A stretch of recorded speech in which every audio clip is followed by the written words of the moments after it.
SOULnightcap. Welcome back to Soul Nightcap, where wine is how we spend our time. But we ain't got none tonight, so we're going to focus on being sublime. All right. So tonight I am welcomed. Actually, I'm joined by a poet, an author, a storyteller, a mother, a creative spirit, whose work is deeply rooted in identity, healing, culture, being black. All of it. Yeah, all that, just Yes. right. So some self-discovery. She speaks on different stages. We were just talking about, some of the places she's been before the camera came on. Yeah. So without further ado, Whit the Poet. What's up, y'all? Whit the Poet, aka your favorite poet. Whit the Poet, and I'm with the poet. So I'm L Veins. As I was saying earlier, we're gonna get into a lot of great stuff today. But before we do, Whit, I want to just give you the floor to just talk about what's going on with you right now. Yeah, for sure. So the main thing I have is my first official tour that I am putting together on my own, one-woman show, and that is the main thing that I am promoting right now because it's such a big milestone for me and where I am in my poetic career right now. So that is the main thing that I am pushing. The tour starts in a couple of days in July, on July 1st. And the calendar for July is completely open for the first time ever in my poetry career. So I'm excited. I'm looking forward to getting all the bookings and being booked up. And we're going to test it out. We're going to see where July take me. And it is called the Julian Tour because that's what it's going to be about. The Lion. Julian. I know Julian. With the poet going on tour. What? I know Julian. And also, on the other side of it, on the spiritual level, I'm July is definitely going to be one of those months where I'm like, dang, July was definitely Julian, and I'm going to just leave it right there. Because it can go on and on. But yes, Whit the Poet, first official tour happening and starting July 1st, the Julian tour. Okay, so before I get into the questions, so I know you said one woman show. Mm-hmm. Just give me a little, a little small of what someone could expect, or a little something. So what you can expect at any show for the Julian tour is me full on with the poet, the real, raw, the nitty gritty, some new shit, some new stuff. And, just something that you're not going to expect to see at open mics, because this is going to be my baby. This is my show. So I'm really going to give it to my fans. I'm really going to give it to them. A lot of behind the scenes, a lot of, what I went through to make this show happen. So a lot of realness, a lot of rawness, and just, 100% with the poet. Okay. Okay. So, what's up, y'all? It is your girl, Whit the Poet, aka your favorite poet. And listen, y'all, Whit the Poet is officially going on her first tour starting in July. July 1st tour is starting, y'all. So y'all know what to do. Go on my Instagram, Whit the Poet, to see tour dates, where I'll be, times, tickets, all of the above. Everything will be posted and updated on my Whit the Poet poetry page. And listen, y'all, this is going to be a tour that y'all do not want to miss. I'm telling y'all, it's going to be real. It's going to be raw. It's going to be gritty. Y'all going to get all the behind the scenes of what it really takes to be Whit the Poet. So y'all know what to do. Follow my Instagram page to see all updated information regarding that first official Whit the Poet tour. Y'all know what to do. Check me out.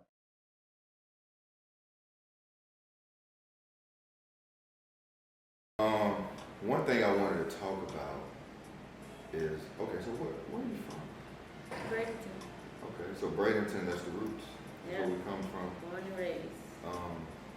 What part of your upbringing would you say still shows in your art today?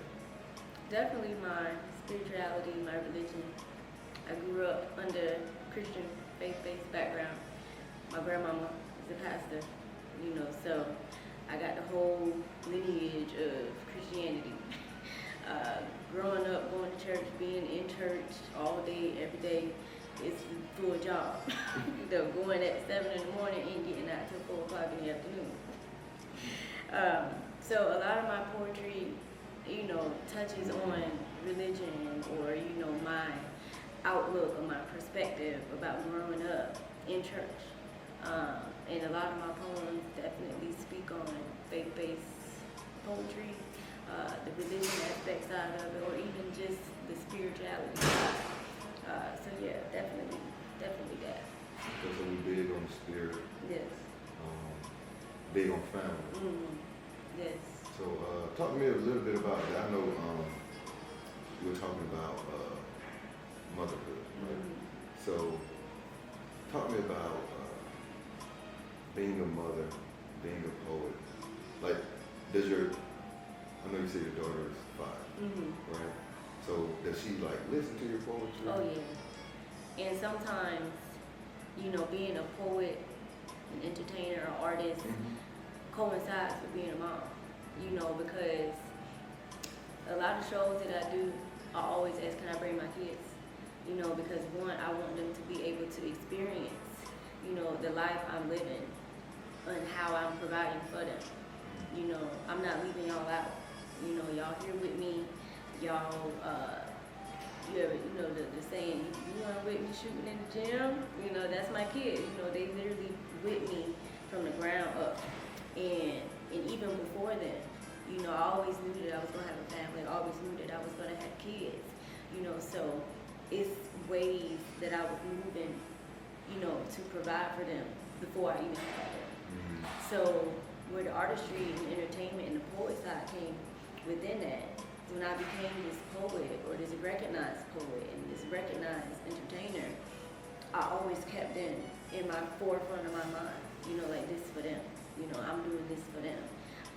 This is my sole way of how I'm providing for them, and I want them here with me to experience these shows, what it looked like being on stage, to just get that experience of, that's my mama, that's, she on stage. Sometimes, my daughter, she get into that little age where she be like, another show, here we go, but on the other side of that, she really liked it. She enjoyed going to the show. She enjoyed, seeing me, oh, that's mommy on stage, and to hear that, it do something, as a mom and as an entertainer for my kids to recognize me and to see me in that element, because they only know me as mommy. So when they see me in the element as Whit the Poet, it's completely different. My daughter tried to call me Whit the Poet the other day. I said, wait a minute. I'm still mommy, so it's funny to see, how they differentiate Whit the Poet from mommy. They know, Whit the Poet, don't talk to her, she in her element. And then they also know me in the element as mommy. And, to see them and how they interact with me in those different elements, that made me happy because I'm like, okay, I'm doing something. They see me on stage, they see me, at these different events. And, I've had them around this for so long, they know how to act. They know when you get in this theater, you sit down, you hush, you be cordial, They not acting out because they've been around it for so long. And I want that for them. I want them to be able to experience that and to be able to travel with me. I don't want to be doing all of this and my kids can't come. That's why I'm doing it. Right. Okay. So how do you practice? Ooh. Because they live there too, right? Yeah. It's a lot. Being a mom and being an entertainer and practicing and trying to memorize poems, I just kind of incorporate that into how I memorize poems. My daughter sometimes you already said that line. I'd be like, I know, that's the whole point of me practicing. Mommy, you just said that. So it's funny to see kids, you know, watch you. Like my daughter, she'll watch me sit in front of the mirror for hours and just practice. And she got to a point, can I have a job to do? I'm gonna watch your phone so it doesn't die.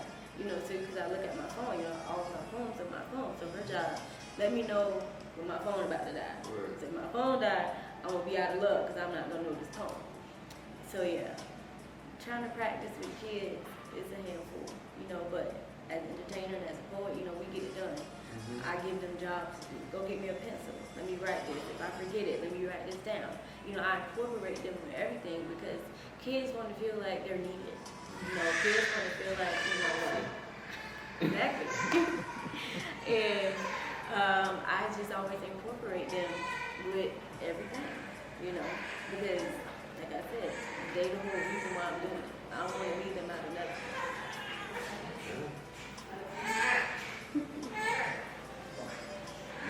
Wow. Okay, so that's how we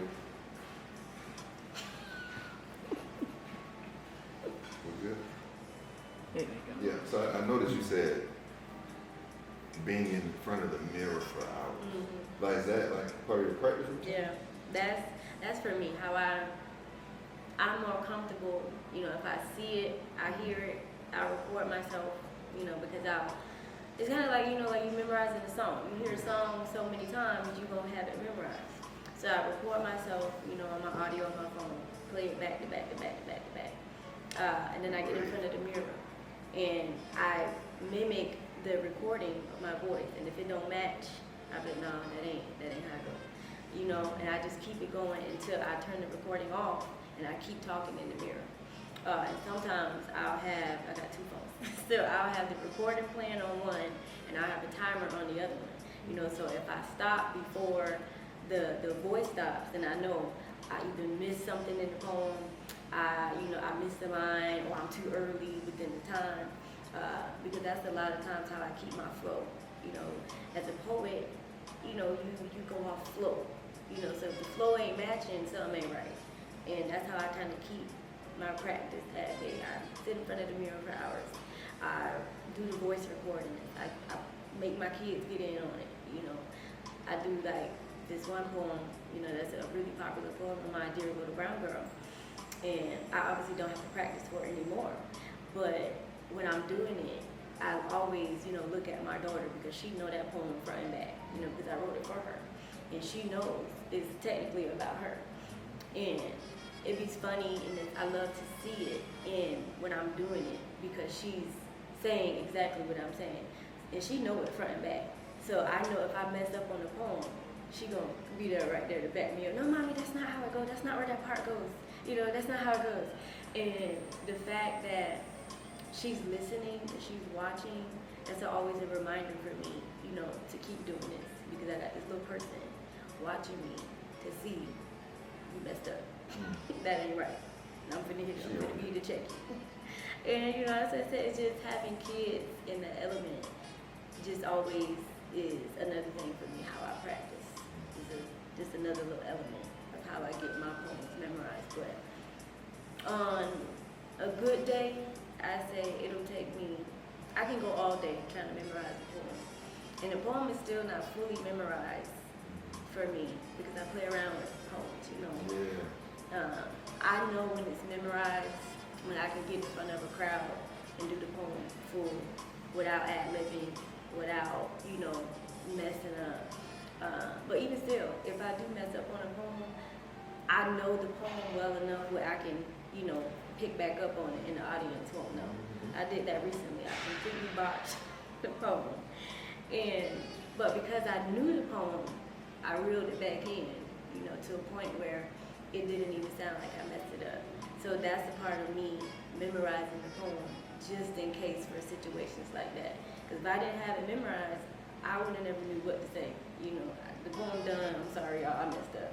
Yeah. And that's it. I'm the same way, like, so one thing I like, especially with practicing, I'll just like keep reading it but saying it out loud. And one thing I like to do, because when I add a new poem, I practice like multiple times a week, right. You know, stuff like that. but then when you practice it again, I'll try different ways of saying it. Yeah. You know, kind of like you said, playing around with it.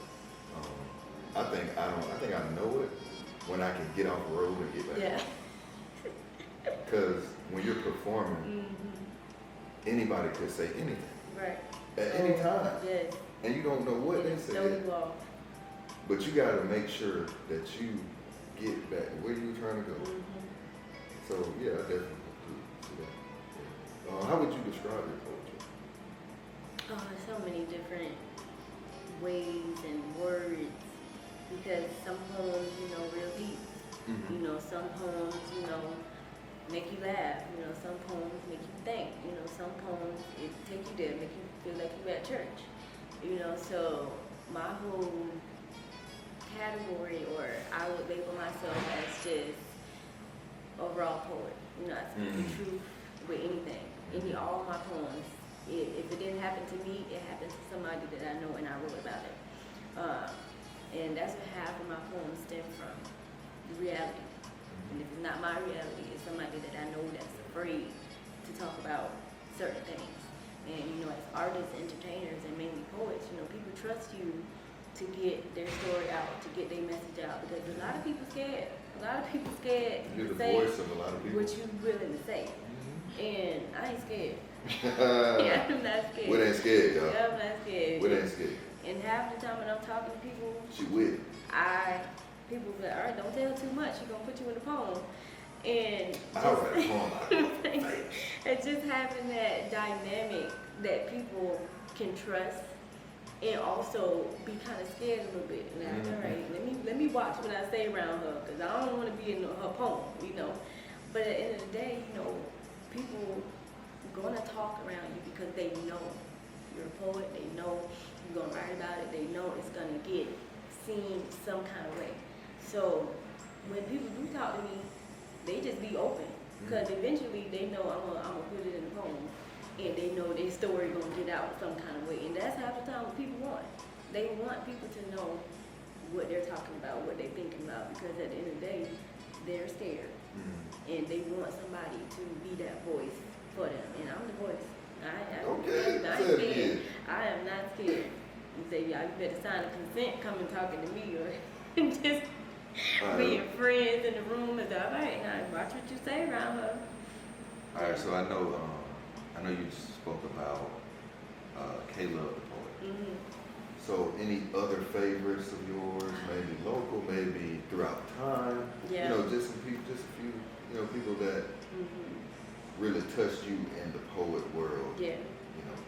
I guess we got to go all the way back to where it started. Okay. I first was introduced to poetry through Breaking Voices that used to come on HBO. And I probably was about 11 or 12 when I first really seen, like the Breaking Voices show, or even, like Deaf Poetry Jam. Yeah. That was kind of like my go-to, what is this? Right, this is I've never even heard of spoken word, poetry, entertainment in that world until I seen, poets up there on stage. And I'm like, what are they doing? But it's dope. This is what it is. And I got introduced. I was watching this Deaf Poetry Jam one show, and Erykah Badu was on there. And I've always loved Erykah Badu. That's my girl. Everything Erykah clearly. Yeah. I didn't want to say it. I didn't want to say that it. That is my top artist. No matter what, that's my go-to. I love Bad Lady. And exactly. And she was on that poetry jam, and she was doing this poem, and I was just like, yo, this is what I'm interested in. Yeah. And, just being a part of that world at the time, I didn't know, it was, poetry and spoken word. I didn't even know that was a thing until I got more involved in it and, watching it more and really seeing people on stage talking. And I'm like, well, I like to talk, how can I do this too? And it just all goes back to there, witnessing Erykah Badu, everybody know Erykah Badu. Everybody knows she's an entertainer, she's, an artist, she's a poet. But to go into my top people Definitely Erykah Badu. Definitely K-Love. And I say K-Love because she was kind of one of the poets that I started looking up to when I became known for myself as a poet. She was one of the poets that I was just like, okay, I'm gonna start taking this serious. When I started seeing her, I was watching this video, she was in her car. You know, she was in her car, she was kind of just getting started, and she was always doing poems just in her car. And I was following her from like years ago, and I just, you know, kept following her journey, and I seen her a long time ago at the Tampa Improv. And I paid my money to go see her, you know, she was dope, even way back then. And I'm like, yeah, this is definitely what I want to go to. She was one of the first poets that I actually seen live, in person, doing her thing. And I was like, yeah, this is what I want to do. So definitely K-Love, she's one of my top people that I always say. Kira J, I love her, all of her work. This other poet that I actually met at Southern Fried a few years ago, she goes by the name of 2 Kid Slim on Instagram, and she's so super dope. And you know, just like all these underground poets and underground artists that are coming up, you know, that got so much talent, you know, but either they don't have the platform or they don't have the entertainment space, or you know, they just don't have the balls to get up and do it. But they are dope as hell, and there's so many of them. You know, it is. So many of them. I could go on and on. You know, the list could go on with those names, but it's like poets and entertainers and artists either don't have the connections, they don't have the funds, they don't have the entertainment space, or they're in an environment where it's not looked at, you know, to give them that platform. Like me, I'm come from Bradenton. We don't have a big entertainment space for entertainment as far as poetry and spoken word. You know, so me trying to build a career in entertainment and poetry in Bradenton is hard because we don't have the space and entertainment for that. But I go to Tampa and I could live lovely in Tampa because the world for art and poetry and entertainment in that field is more broad, it's more connections, you know, it's a bigger entertainment space for that.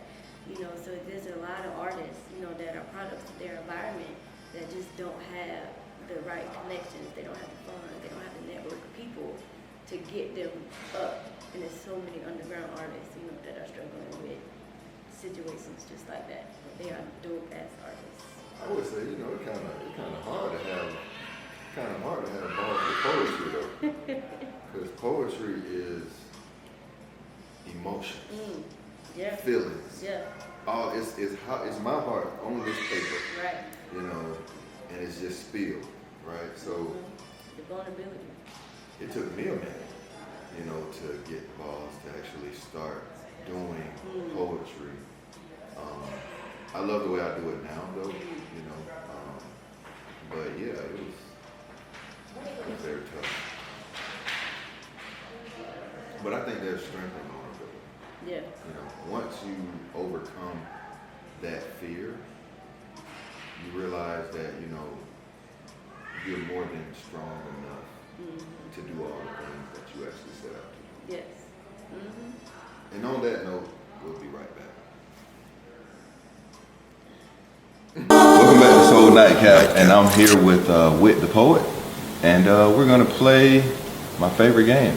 All right, so that's gonna be roses, petals, and thorns. So the rose is what's growing in your life. All right. So the petal is something that I'll say has had its time, and it's time for it to, like, you know, you release it, let it fall off. The thorn, you need to let it go. Yeah. Yeah, you know, it's a thorn. We really play with thorns, you know. Right. Yeah. I like that. I might still Yeah. So you know what? While you do that, you do that. Okay, so the petal. You said the rose first, right? The rose was growing. I would say my passion for my art, passion for my true creativity. You know, I'm constantly growing as an artist. I'm learning different techniques. I'm learning, you know, different ways how to maneuver through my own craft, my own aspects of poetry.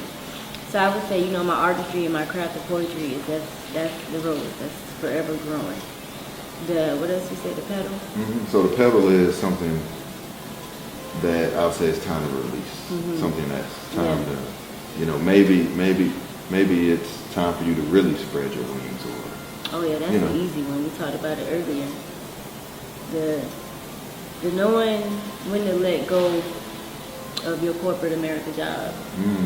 And I feel like a lot of, that's a big thing. That's a big. It's like jumping off, and it's time to fly. And I would say that would definitely be that one because, a lot of artists struggle with finding that balance. Do I want to be comfortable and have this guaranteed paycheck? Or do I want to trust my gut, trust my craft? And a pleasure having you. But before I let you go, I got one more question, all right?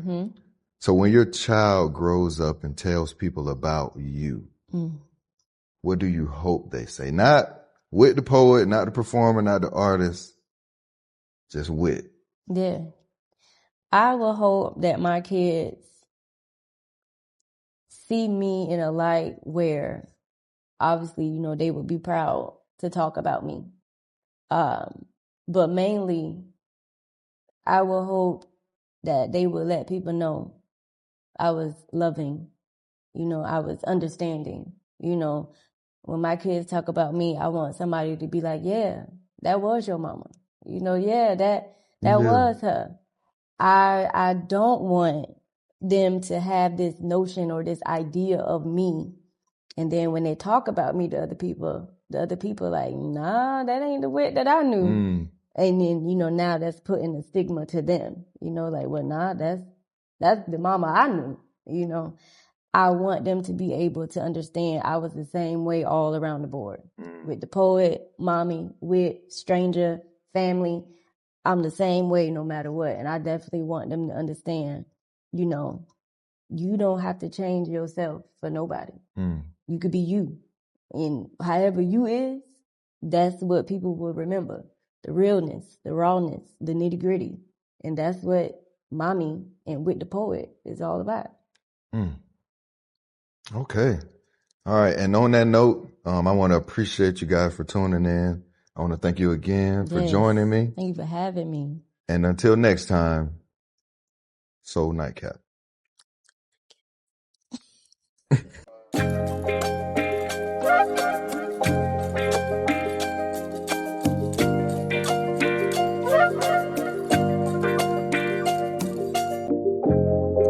My black bee, a southern cooked meal, will get you full, will get you healed. Be cornbread and cabbage, white rice, mashed potatoes, and southern style sausage gravy. Be greens, no sugar, sugar on my candy yams with the marshmallows on top and a side, a sweet potato pie. My black bee a drug will get you high. Nice to meet you. My name be my black bee. My black bee strong. My black bee warrior, my black bee power, my black bee mythical creatures, ancestors way down deep, deep, deep, deep in the ocean waters. My black bee water, my black bee flowing, my black bee knowing, my black bee knowing when some ain't right. My black bee you, my black bee me, my black bee free, my black bee all three. My black be a lifestyle, blackity black, black, black. My black be forever young, cause my black don't crack. My black be gold chains and gold hoop earrings. My black be pyramids. My black be everything. Whit the Poet.